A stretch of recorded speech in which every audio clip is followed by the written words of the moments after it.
Hi, I'm Chuck Myron. And I'm his wife, Taryn Myron. And we're here to talk about college football, which is our favorite sport. Actually, it's our favorite thing, not just our favorite sport. It's kind of how we met. Yeah. So we won't get into that story, but we will get into college football, which begins in earnest this week. Yes, we are so excited for the new season to kick off. Well, we're especially excited for Tennessee and Florida State, as you can see. So let's talk about those games first. Of course, the bigger one, I think, for most people out there, Alabama, Florida State. What do you think? Well, I'm really excited. I always say, because we're in the ACC, if you want to be the best, you got to beat the best. And historically, Alabama has been one of the best. However, this year, I think they're on a downward trend. Sorry, Alabama fans. Kalen DeBoer is just no Nick Saban. So I'm really interested to see how this game is going to turn out. And of course, Florida State had a terrible season last season, only going 2-10 in the regular season, our worst season in 50 years. So any improvement over that would be great. So I think Alabama's a great test to see how we measure up outside of the ACC and against a national power, a big name program. I'm looking for us to keep it competitive. We do have home field advantage. The game is going to be at Doak Campbell Stadium in Tallahassee. So we're very excited to watch and see what happens. What else would you like to know about the game? Well, I want to know, do you really think that Florida State can be competitive with Alabama? I do. We've got a lot of new transfers. We've got, Thomas Castellanos from Boston College, who I'm still a little on the fence about, but I'm trying to stay positive about it. Runs, it's got a mouth. Yes, Yeah. He definitely does. We also have some really great wide receiver transfers in Deuce Robinson from USC, and of course, I like to remind Chuck, Squirrel White from Tennessee. We do have him as well. We could use another receiver. Probably could. We also have freshmen starting on the depth chart today, this Saturday with Boggs, so I'm excited about that. I would like to keep it competitive. I think we can keep it competitive, and that's what I'm looking for. Of course, I'm a diehard Florida State fan, so I want us to win. But if we don't, I'm okay as long as we keep it competitive. Well, I think, so the thing about Florida State, right? 2 years ago, they were one thing. Last year, they were a complete other thing. So which is closer to reality? Which do you draw from? Is it, do you look entirely at what happened last season as a measure of what's going to happen this season? That doesn't seem to make much sense. I mean, who is the real Florida State? That's a great question, Chuck. I don't think anybody knows right now. Because again, we have so many new transfers coming in. A lot of players that were on last year's team have transferred out or have gone to the NFL. So I'm not really sure. I think we kind of take the 2023 team and we take last year's team as far as performance goes, and we kind of mesh it together. So I'm looking for a middle of the road team this year. Well, what do you I think? hope much better than that, but that's what I'm expecting. What are your expectations in terms of wins and losses? Well, my expectations, I have a ceiling of potentially 8-4 or 9-3. More realistically, 8-4 with losses to Alabama, Florida, Miami, and Clemson. But ideally, honestly, if we can go 3-9, I'll take it as an improvement, even though not much of one. I think we definitely have 2 guaranteed wins in East Texas A&M and Kent State. And hopefully we can at least beat Stanford at the bare minimum. However, with all of that said, realistically, I'm expecting an average 6-6 season. It would get us to the bowl game, which we haven't. We didn't go last year, so that would certainly be an improvement. But I'm realistically looking for 6-6. Kind of in the middle between Yes. both extremes which Yes. they've experienced the last 2 years. Yes. Well, let's turn the page to Tennessee then, Yes. and they've got Syracuse as their opener, a team that was very competitive in the ACC last year. They were. Not the same Syracuse team, though, we think this year. Of course, nobody is really the same team. That's the way it is in the NIL era. Yes. So I'm thinking, Fran Brown, I like. He certainly is going to win every press conference. Syracuse's head coach, Fran Brown. Mm-hmm. Now, whether that translates on the field, we'll see against Tennessee, because that's another team that has a ton of question marks. Yes. new quarterback. Of course, we had Nico go out very boisterously. It's a great way to put it. Yes, on the eve of the spring game. Yes. This is a Tennessee team that has really been successful. A program that has been on the rise since Josh Heupel got there. Not necessarily a linear ascension. They had their best season in 2022 with Hendon Hooker. Took a step back with Joe Milton, but not too far.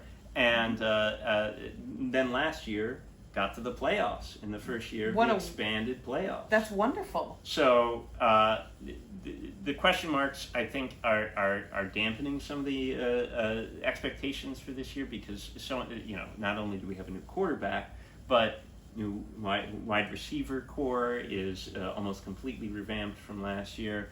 Lost the SEC's leading rusher in Dylan Sampson.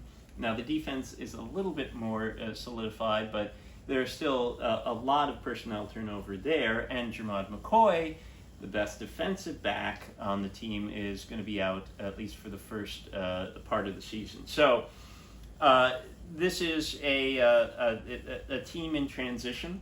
Usually those teams do not fare well, but again, the whole of college football is in transition. Yes. So it's different than in previous years. We could expect we knew to expect a little more. Right. Now with NIL, everything is just so different. So, what I'm looking for on Saturday with Syracuse is, my goodness, we just want to see how that offense is going to function with Joey Aguilar at quarterback. Yes. It's a guy who struggled with interceptions last season at Appalachian State, and step up, obviously, to the SEC and even Huge to playing up. an ACC team like Syracuse. How is he going to fare against them? And is he going to, again, throw way too many picks?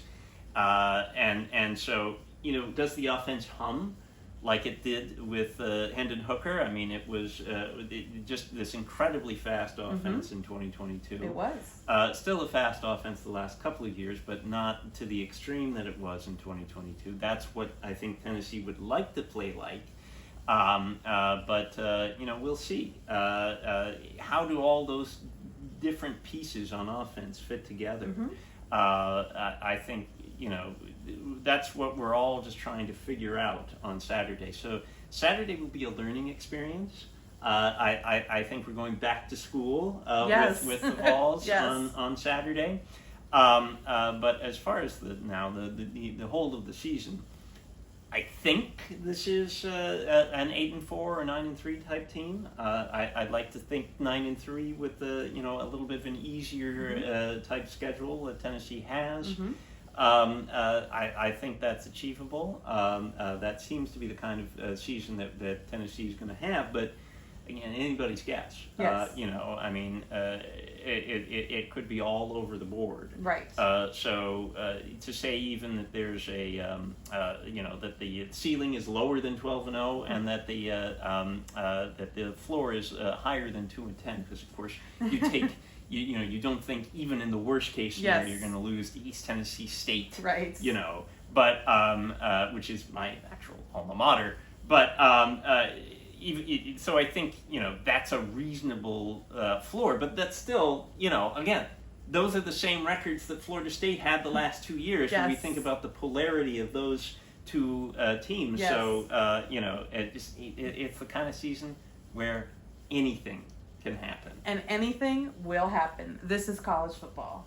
So, with that in mind, getting ready for it here, let's talk about some of the other games that are getting us excited as we head into the season here. Yes, believe it or not, we are all about all of the teams, not just Tennessee and Florida State, although they are our favorites. Yeah, number one with a bullet, I think, at both of our hearts. Yes. Yeah. It all begins Thursday. Yes. Week 1 gets underway with Boise State and USF, a playoff team from last year. Boise State, although no Ashton Genty. So again, not a team that we're really familiar with. Right. But I think that's going to be an entertaining game. And I think also Nebraska-Cincinnati. Yes. Although they're both unranked, I think it will be a really interesting matchup because both teams have not maybe had the success that they would have liked to the past few years. So I always think this is going to be, I really think this is going to be an interesting game. Yeah. That one, 9 o'clock ESPN. Late game. Yeah. Now, 5:30 start for that Boise State USF game. That is early. Very, very interesting. In fact, that has already kicked off as we speak. So tune in if you are watching this early. I think that, and then we've also got East Carolina and NC State. Those schools close to the group of 5 schools around the ACC area tend to be able to spring those early season upsets. Yes. We've seen it from time to time. Yes. So a little bit of danger there for NC State, yes. and then also Wisconsin getting their season underway against Miami of Ohio. That one later on, 9 o'clock, Big Ten Network, and I should say that the East Carolina NC State game, 7 o'clock, ACC Network. All right. We're looking forward to it. So, nosing into Friday, well, that one really gets underway with Western Michigan, Michigan State, 7 o'clock FS1. Michigan battle. Yeah, well, Michigan State has not been quite the same the last few years. Well, that's true. And they've certainly taken a downfall. They were pushed in their opener last year. So we'll see if something similar happens. I think it's going to be a very interesting game. Illinois and Western Illinois, 7:30 Peacock. Not much to say about that one. Illinois will win. Wagner at Kansas. Kansas, of course, already 1-0. That's right. They win over Fresno State in week 0. That's right. That one, 7:30 ESPN Plus, and then this one, I think one of 2 really interesting games Friday night. Auburn at Baylor, 8 o'clock, Fox. And I also agree. I think that this is going to be a really interesting game as well because both teams have not performed up to expectations. You've got Auburn in the SEC, who's always expected to play well, and they just haven't the last few years. And same for Baylor. They're up and down, I feel like, every year. And we never know what to expect with Baylor. So I'm really excited for this game. I am too. I think that's, I think they are kind of at the bottom of their respective conferences, but programs that have shown the ability to contend. Yes. Yes. And in an NIL world where anything can change, you could see those teams push at the top of the Big 12 and SEC. Yes. So don't discount that game, even though it's going to go on at the same time as Georgia Tech and Colorado, which is 8 p.m. I know. I am really intrigued by that. Of course, everyone is intrigued by Colorado since Deion Sanders took the head coaching job. So I think that's going to be a great game. Georgia Tech has an amazing quarterback in Haynes King. He's expected to do really well this year. So it's going to be a great matchup. So Deion had a couple of guys his first 2 years in his own son. Yes. At quarterback, and then of course Travis Hunter, the two-way star. Yes. He's going to have to go without those two this year. Yes. In fact, the starting quarterback for Colorado is Caden Salter, who was supposed to be a Tennessee quarterback, and we got into some trouble and was dismissed before he even played a down for the team. But is Colorado maybe primed for a step back this year? That's a great question. I don't think we really know the team that Colorado is either. Again, it's the NIL era. We don't really know how Colorado looks either. So I think this is going to be a great test for both Colorado and Georgia Tech. Well, again, we're learning. Yes. We're learning about these teams. It is early September as we go back to school, or late August, as a matter of fact. So that's the only action really in terms of Power 4 conferences on Friday night. That's what we're going to be looking at when we look at these games, is the Power 4 conferences. Realize, of course, the group of 5 gets a seat at the table for the playoffs, but we're not going to, break down Central Michigan and San Jose State, and I'm not going to tell you about that. Then, of course, Saturday, noon. The big one. Texas at Ohio State. What an amazing first kickoff game. playoff rematch. Of course, everyone's talking about Arch Manning with Texas. How's he going to do? The game is at the Shoe. So Ohio State does have that home field advantage. It's a hard place to play in. I mean, you know from last year in the playoffs, it's a very hard place to play. So I think it's going to be a really interesting game. I'm excited to see. Both teams have national championship expectations.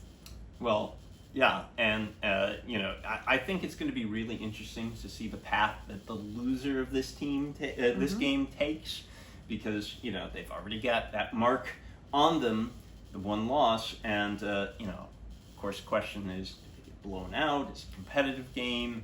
I think how the game is going to be played is going to stick in some minds as we evaluate the teams toward the end of the season. I agree.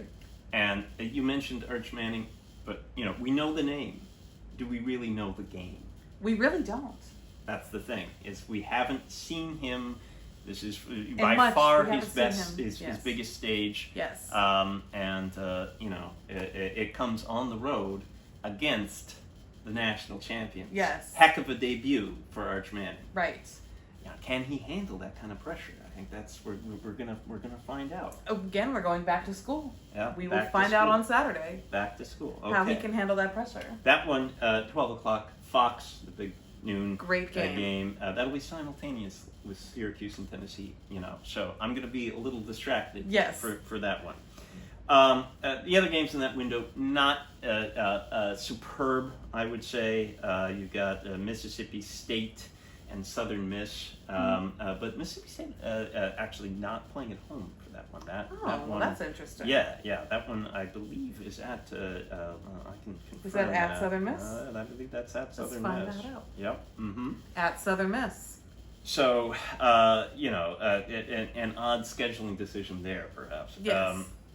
FAU Maryland. Again, not much in the way of big power matchups. Kind of clearing the deck for Texas Ohio State. Other games in that window: Ball State Purdue, Northwestern Tulane, Duquesne Pittsburgh, and Toledo Kentucky. There's a couple games at 2:30 and 3. Old Dominion in Indiana, Eastern Kentucky, Louisville. Kind of skip over those because then of course we get into that 3:30 window. That's Alabama. That's Florida State. Florida State. Let's go. Let's go Noles. That's right. That one 3:30 on ABC. So Tune in. Right after Tennessee Syracuse. We won't be changing the channel for that. That's right. So there are a couple, actually 3 games in that window involving playoff contenders, maybe even national champion type contenders against lesser schools. Okay, let's hear it. One is Nevada Penn State, 3:30 CBS. Okay. The other another is Marshall Georgia. Okay. At 3:30 ESPN, and then 4 o'clock Big Ten Network.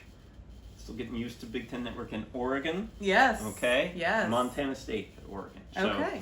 Not exactly the toughest tests for those teams, but good to see them in action as we, again, nice warm up. learn. A nice Yes, warm up for those teams. You go back to school for some of these teams. Elsewhere, South Dakota, Iowa State. I think this, that could be interesting. South Dakota, a very, powerful credible FCS team. Yes. FCS team. And Iowa State, the jet lag Yes. coming back from the big win in Dublin. Mm-hmm. We'll see how that manifests. Yes. And then at 4:15, the SEC network window, of course, Alabama A&M at Arkansas. Arkansas. So a couple of games in the 6 o'clock window. 3 of them: Albany and Iowa, Coastal Carolina, Virginia, and Illinois State, Oklahoma. We'll skip ahead. Great. In fact, to 7 o'clock, a few more. Long Island, Florida, North Dakota, Kansas State. Again, well, Kansas State, let's think about that. Though. But now they already have a loss. Think about that. They already have a loss, a conference loss. Mm-hmm. They're behind the 8 ball. And North Dakota, again, another one of those powerhouse FCS teams. Kansas Keep your eye State might get trapped. They might not. So we'll see what happens. Keep your eye on that one. That one, by the way, ESPN Plus at 7 o'clock, and then also UTSA, Texas A&M in that window as well. But the big one, okay, in the late window, the evening window, 7:30, ABC, LSU, and Clemson. Huge game. Definitely national title and playoff implications for both teams. I think Brian Kelly has a lot to prove this year. The last 3 years, he's lost his week 1 games. Of course, 2 of those were to Florida State. Of course, I'm going to remember that. But last year's was the loss to USC. So I think it's going to be really interesting to see what Brian Kelly does. I think he's under a lot of pressure this year to perform well. He's playing, in my opinion, the best, if not one of the best teams in the ACC. So he's really got to come out and prepare his team if they have a chance of doing anything this year, I believe. Well, he's got to get that first game of the year bugaboo off of him. I mean, that's just, I mean, if you're going to, of course, he's been playing great opponents. Florida State when they were great, or very good at the very least. Yes. And then Notre Dame last year. So you mean USC? USC last year. Pardon me. Have that flashback. Brian Kelly. So I think look. He is in a position where if he doesn't perform, he's going to be in the hot seat. Mm-hmm. There's just been long enough, but. The game's not just intriguing for LSU. Clemson, okay? Yeah, I would love to hear about Clemson. What do you think about Clemson? Who is Clemson? Because we thought they were taking a little step back, and then lo and behold, they show up in the playoff last year. Yes. Kind of backdooring it on the season. They weren't the favorite going into the ACC title game, but they got there. Mm-hmm. Is Dabo, who is a Luddite when it comes to the transfer portal, ready to succeed? Clemson ready to succeed in this new era? I think Dabo has been. We know he's been at Clemson for a long time, and he has rolled with the changes. And I think he's learned how to navigate that NIL landscape, as he does not like to use it. But I think it's going to be a real interesting Clemson team. They've got Clay Klubnik playing in his senior season. And he's been up and down, I believe, his whole career. So I'm interested to see which Cade Klubnik we see in week 1. Well, think about this. Cade Klubnik, okay? Remember, it's a freshman year. Yes. Played against Tennessee in the Orange Bowl. We remember. We were there. We were there, okay? So you don't see that nowadays. No. You don't see a guy play freshman, sophomore, junior, senior for the same school at this level of football. That's right. So is that going to be, that could be a tremendous asset for Clemson going throughout the season. Yes. That's a real-life experienced quarterback. Yes. So, And I think Clemson's got a lot to prove because they're in the ACC, and the ACC and the Big 12 are the 2 Power 4 conferences that don't get the credit like the Big 10 and the SEC do. So I think Clemson has to show up if they want to be known as a contender overall. They have to show up. They have to beat LSU. This game is under the radar a little bit because you got Texas, Ohio State, 1 versus 3, but it's another top 10 matchup. Mm-hmm. Same day. Maybe, don't sleep on this one. Don't fall asleep. It's later and it on. might be hard not to fall asleep, but I think it's gonna be great. Whoever wins. Shouldn't be too hard. It is 7:30, we'll make it through. That's right. And then the other games in this window, not that remarkable. You've got New Mexico and Michigan. Again, what is Michigan? We'll find out. 5 loss team that beat Alabama last year. And that beat Ohio State in the regular season. And that beat Ohio State. Mm-hmm. So those were their last 2 games. Beat Ohio State, beat Alabama. Mm-hmm. What is Michigan? We'll find out. A true freshman quarterback. That's right. Underwood. Yes. So he's one of the top freshmen to watch this year. So, playing an inferior opponent. Yes. But still, we can go back to school, learn a lot about Michigan. Sounds like back to school is this week's theme. Well, appropriate. Timing's everything. We've got Arkansas, Pine Bluff, Texas Tech in that window too, Georgia State, Mississippi. Then 9 o'clock games, East Texas A&M. Who we're playing very soon. Mm-hmm. And SMU. And then Georgia Southern, Fresno State. Of course, Fresno State, their second game. Mm-hmm. and then we have some later games. Cal and Oregon State, an old school Pac-12 matchup. Yes. And now an interesting. intra-conference game. Yes. Northern Arizona, Arizona State, Hawaii and Arizona, yeah, and that 10:30 slot too. Then there's a really intriguing late night Big Ten game, or at least a fairly intriguing one. Which one? Utah, UCLA. Nico, Okay. his debut, Okay. for UCLA against Yes.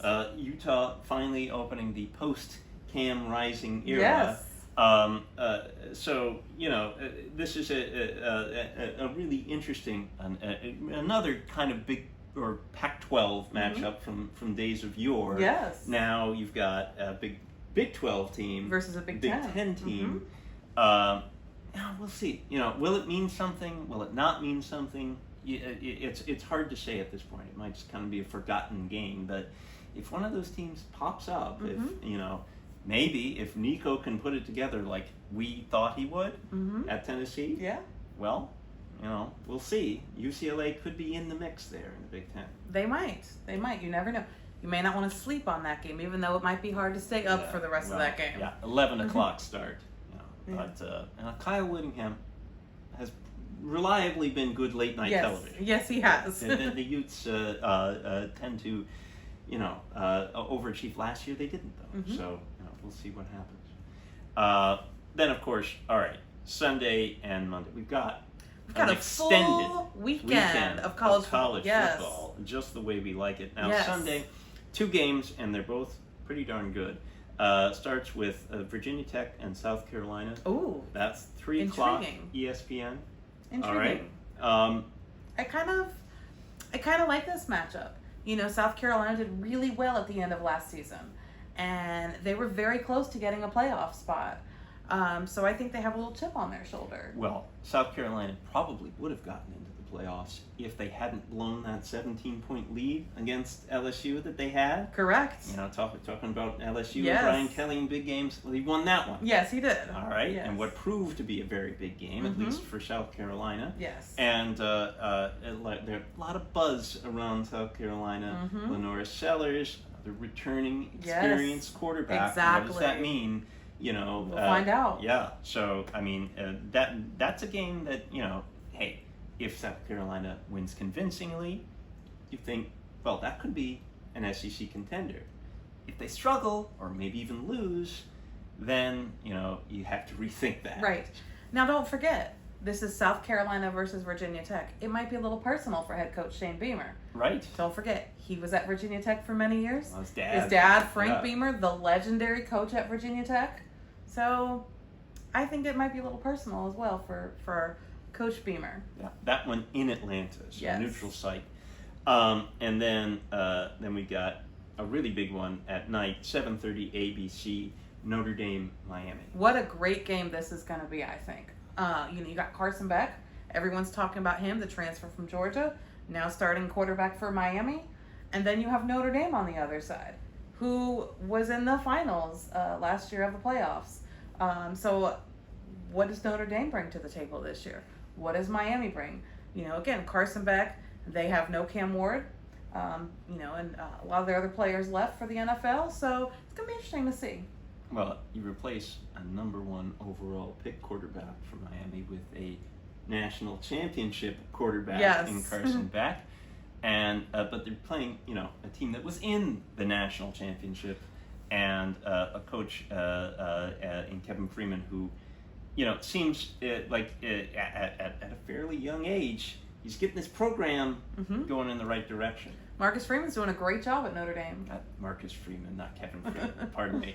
But I think again, this is another kind of game where we learn a little bit about these teams, because is Carson Beck really going to be an elite quarterback without the trappings of the Georgia Bulldogs around him? I mean, that's an adjustment. It's a different world out there. It really is. And he's got really, that same sort of opponent that he saw in the SEC. Now, he's not going to be fazed by Notre Dame, but he's got a really tough opponent to open up in a new scenario with. Mm-hmm. So if there are any cracks in the foundation of Carson, Notre Dame will expose them. yes, yes, they will. So that's the Sunday slate. What a great Sunday slate. And then, What do we have Monday? well, the coach, Bill Belichick, Oh, his debut boy. for North Carolina. He, lots and lots talk about, a lot of people opening their mouths or maybe even being forced to close their mouths. Mm-hmm. I would hope our dynamic is a little bit different to Yes. Jordan Hudson Yes. and Bill Belichick, and even in the lead up, we had the story come out about the trademarking Yes. of the slogans, and we won't even go into that. Yeah, but, we don't need to go into that. it's been a very noisy, tumultuous off season. It sure has. And but an unanswered question, so many of them, can Bill Belichick coach in college? I think we're going to learn in week 1. And who are they playing against? TCU. So it's TCU, North Carolina, 8 o'clock ESPN. And TCU is an interesting team. They did really well in, I believe it was 2021 or 2022. Well, yeah, it was 2022. 2022. That was the year we met. Yes, that's Yeah, right. yeah. How could I forget? That's right. TCU did great in 2022. Went to the national championship game and has slid down ever since. And then they're playing a North Carolina team, as you said. There's been so much chatter in the offseason, and it's all about Bill Belichick. It's not about the team, the players themselves. So I'm really interested to see how this goes. Mark your calendars for this one. Well, remember, Bill Belichick's not going to make one block, one tackle. He's not going to throw a pass. Mm-hmm. He's got to be able to get the players That's a right. much younger age, Yes. okay, to do those things. Yes. And so, again, we're going to learn, get schooled a little about how that's actually going to turn out. Mm-hmm. All right. I'm very interested to see how this goes. All right. So, we've talked through week 1, but it is the beginning of the season. Mm-hmm. Everyone asks, okay, who do you think's going to the playoffs? Our first conversation, the first time we ever met was back in 2022. Who did we think would be going to the playoffs that year? So let's talk about it in 2025. Okay. Who do you think is going to be in the CFP playoffs at the end of the year? Well, now we have a 12-team playoff. So we have to pick 12 teams, which I've got most of my picks ready. So would you like to start with the conference champions let's first? Plug in the conference champions. All right, let's start with that. Let's start with the Big Ten. Go ahead. This is a hard one. I think Penn State is really good, but I don't think they're going to win the conference. So my pick for the conference championship is actually going to be last year's defending champion, Ohio State. Well, for the conference champion. Not a conference champion last year. Correct. National champion last year, not a conference champion. Correct. But you think they get it done in the Big Ten I do. this year? I do. All right. How about the Big 12? The Big 12, I love Arizona State. I know some of their players aren't there. Cam Scatabo is gone.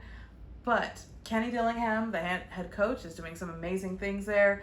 I also personally am a fan of Kenny Dillingham, former offensive coordinator at Florida State, during our amazing 2023 season.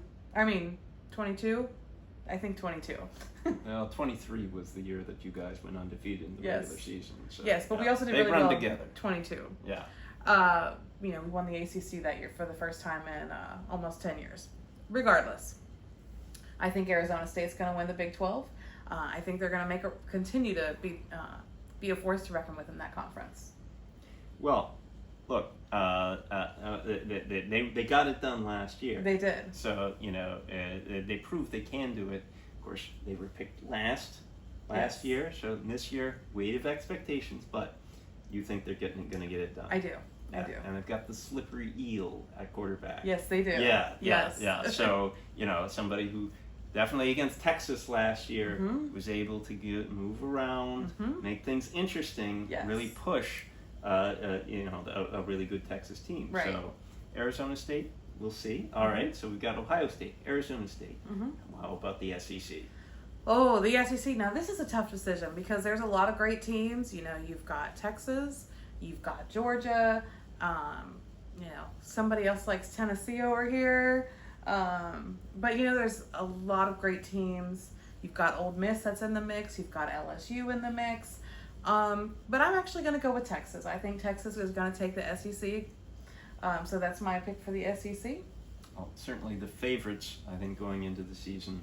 So, ranked number one. So no surprise there. All right. How about a conference near and dear to your heart? ACC. As much as I would love to say Florida State, I don't think it's going to happen this year.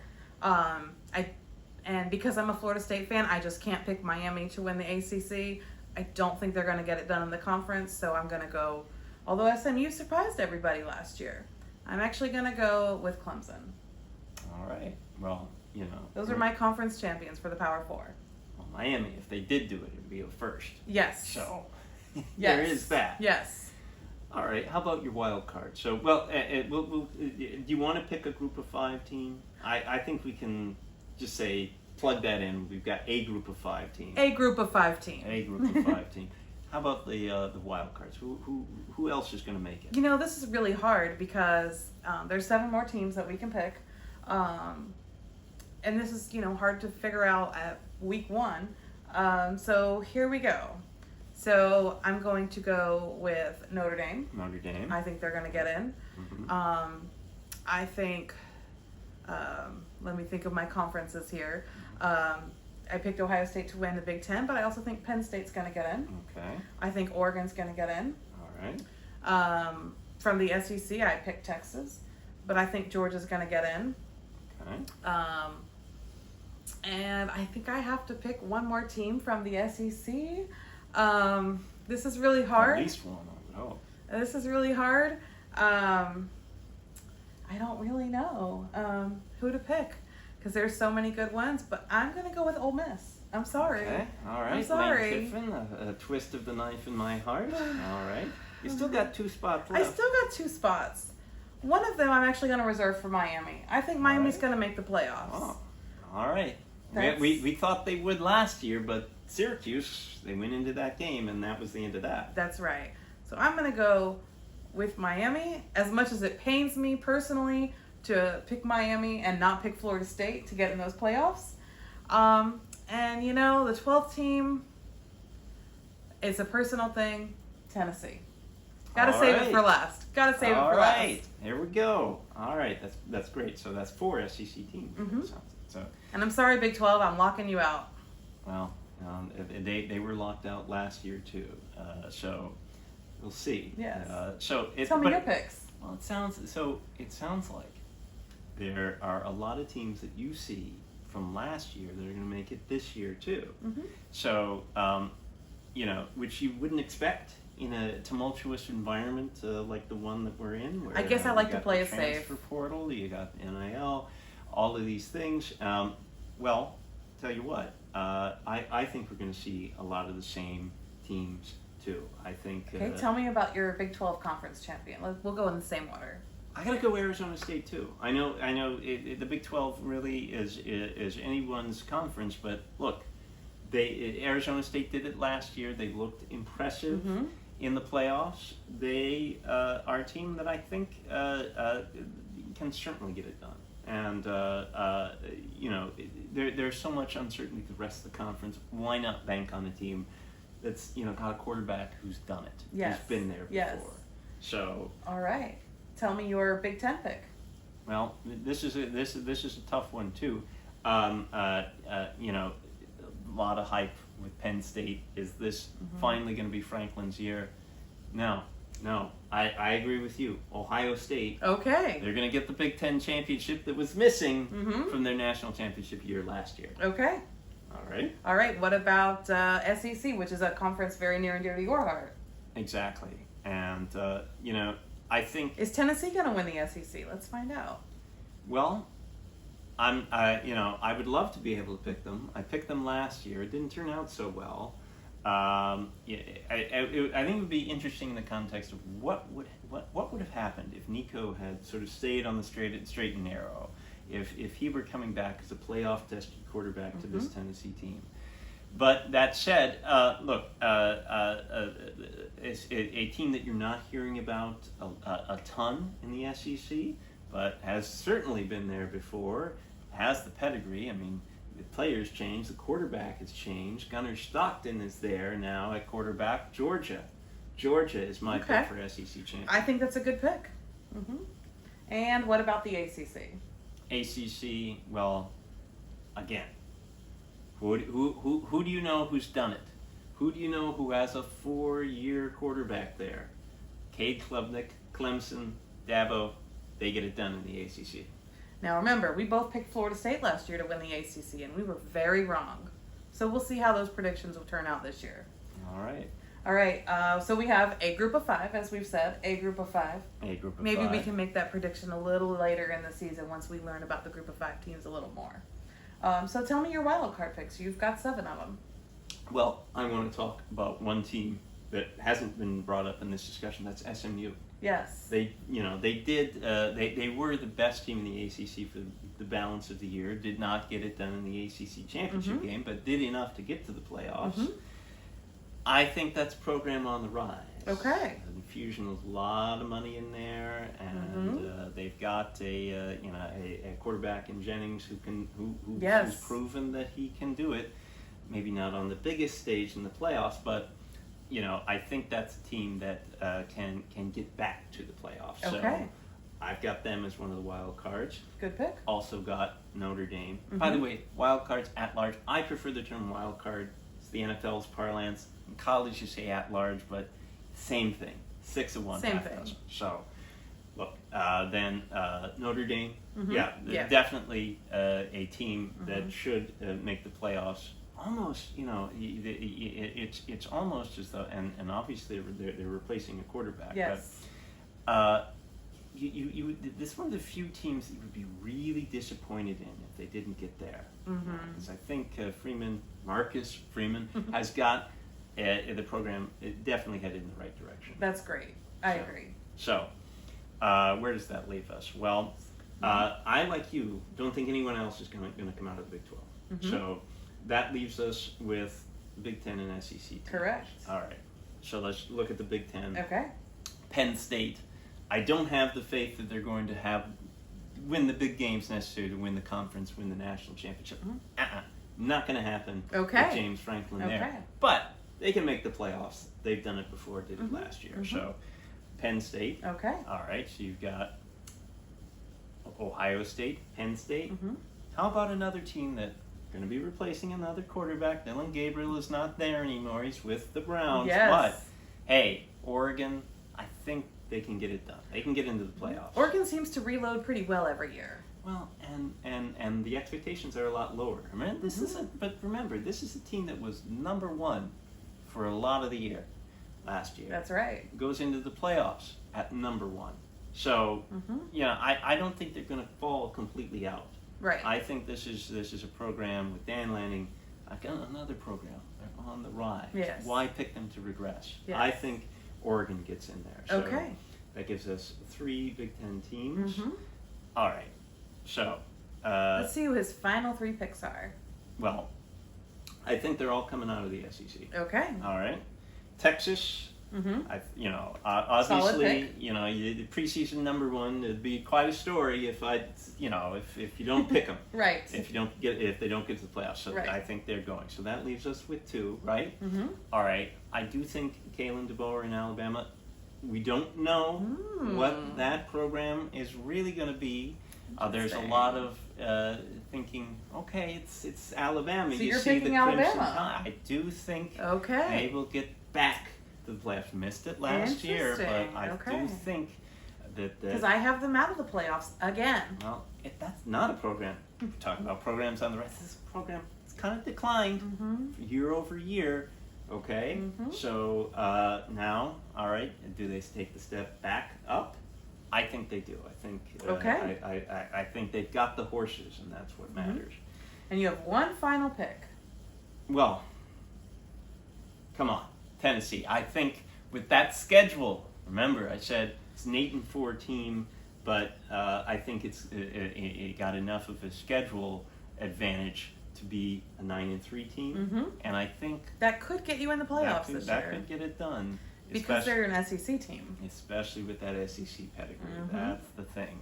So, if they can, the four toughest games for Tennessee this year are going to be, right, Alabama, Georgia, Florida, and Oklahoma. Okay. If they can be impressive in beating at least one of those teams, then to me, that's a playoff team. The Seminole fan hopes it's Florida. Well, we are. For my sake, yes, I hope it's Florida too. So, but anyway, so a lot of buzz around Florida this year. Yeah. So, and neither of us picked them, which is no shock. Okay. Right. But DJ Lagway, he did well-ish last year. Well-ish. And he's coming back. Can he stay healthy? Right. Is he coming back? Do we know if he's gonna be able to be healthy enough to play and play, and keep playing? So we'll That find out. back to school theme all over again. And again, Billy Napier, depending on how he does, he may end up in the hot seat this year. So we'll see. Lots to learn about. Yes. As we step into the season. That's right. All right. Well, thank you for joining us. Thank you. Been a pleasure. Thank you for watching the debut episode of our show. Yes. So again, I'm Chuck Myron. And I'm his wife, Taryn Myron. And we'll see you next week. We'll see you next week. Bye-bye.